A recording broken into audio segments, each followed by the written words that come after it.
Clip number 1026۔ اس clip میں آپ قرآن پاک کی سورہ شعراء کی آیت نمبر 195 سے 197 تک کی تلاوت، ترجمہ قرآن اور تفسیر قرآن صراط الجنان سماعت فرمائیں گے۔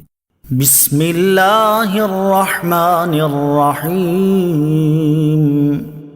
ترجمہ: اللہ کے نام سے شروع جو نہایت مہربان رحمت والا ہے۔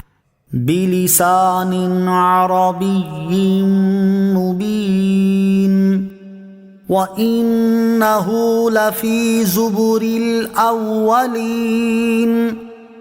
ترجمہ: روشن عربی زبان میں اور بے شک اس کا ذکر پہلی کتابوں میں موجود ہے۔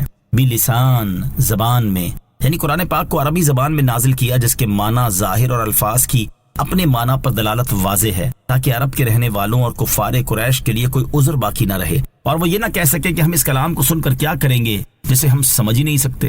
عربی زبان کی فضیلت، اس آیت سے عربی زبان کی دیگر زبانوں پر فضیلت بھی ثابت ہوئی، کیونکہ اللہ تعالیٰ نے قرآن پاک کو عربی زبان میں نازل فرمایا ہے، کسی اور زبان میں نہیں۔ حضرت عبداللہ ابن عباس رضی اللہ تعالیٰ عنہما سے روایت ہے، نبی اکرم صلی اللہ تعالیٰ علیہ وآلہ وسلم نے ارشاد فرمایا، 3 وجہوں سے عربوں سے محبت رکھو، کیونکہ میں عربی ہوں، قرآن عربی ہے اور اہل جنت کی زبان بھی عربی ہے۔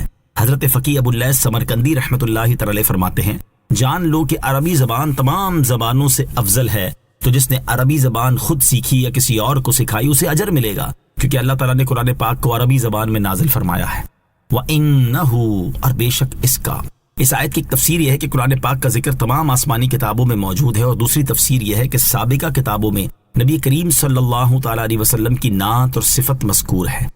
اولم یکن لهم آیۃ ان یعلمہ علماء بنی اسرائیل۔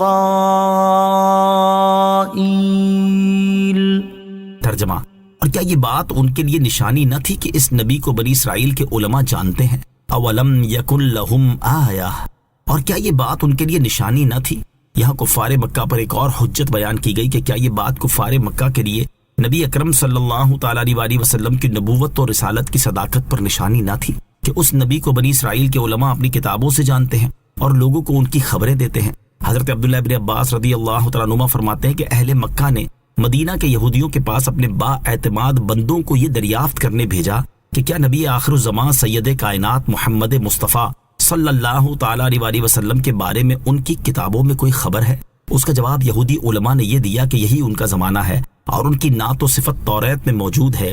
یاد رہے کہ یہودی علماء میں سے حضرت عبداللہ بن سلام، ابن یامین، ثعلبہ، اسد اور اسید، یہ حضرات جنہوں نے توریت میں نبی پاک علیہ الصلوۃ والسلام کے اوصاف پڑھے تھے، پیارے آقا علیہ الصلوۃ والسلام پر ایمان لے آئے تھے۔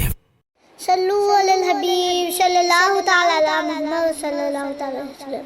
مجھے اپنی اور ساری دنیا کی لوگوں کی اصلاح کی کوشش کرنی ہے انشاءاللہ عز و جل۔